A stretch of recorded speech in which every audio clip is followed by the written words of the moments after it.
بسم اللہ الرحمن الرحیم۔ السلام علیکم ناظرین۔ ایک گاؤں میں غریب نائی رہا کرتا تھا جو ایک درخت کے نیچے کرسی لگا کے لوگوں کی حجامت کرتا۔ مشکل سے گزر بسر ہو رہی تھی۔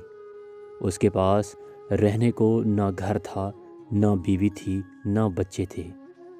صرف ایک چادر اور ایک تکیہ اس کی ملکیت تھی۔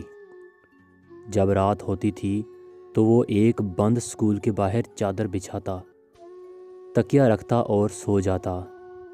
ایک دن صبح کے وقت گاؤں میں سیلاب آ گیا۔ اس کی آنکھ کھلی تو ہر طرف شور و غل تھا۔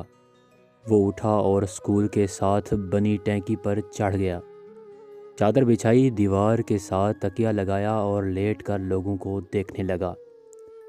لوگ اپنا سامان، گھر کی قیمتی اشیاء لے کر بھاگ رہے تھے۔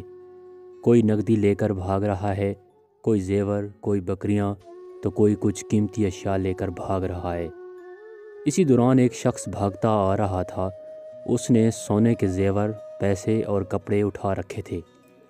جب وہ شخص اس نائی کے پاس سے گزرا اور اسے سکون سے لیٹے ہوئے دیکھا تو غصے سے بولا، اوئے ساڑی ہر چیز اجڑ گئی ہے، ساڑی جان تے بنی ہے تے تو اتھے سکون نہ لمیا پیا ہوئے ہیں۔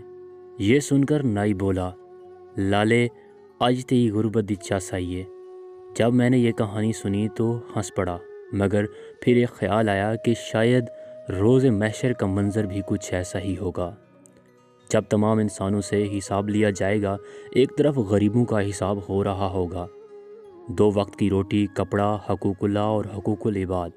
ایک طرف امیروں کا حساب ہو رہا ہوگا، پلازے، دکانیں، فیکٹریاں، گاڑیاں، بنگلے، سونا اور زیورات، ملازم، پیسہ، حلال و حرام، عیش و آرام، زکوٰۃ، حقوق اللہ، حقوق العباد۔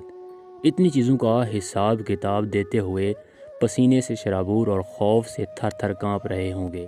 تب شاید اسی نئی کی طرح غریب ان امیروں کو دیکھ رہے ہوں گے، چہرے پر ایک عجیب سا سکون، اور شاید دل ہی دل میں کہہ رہے ہوں گے، آج ایتے غربت دی چس آئیے۔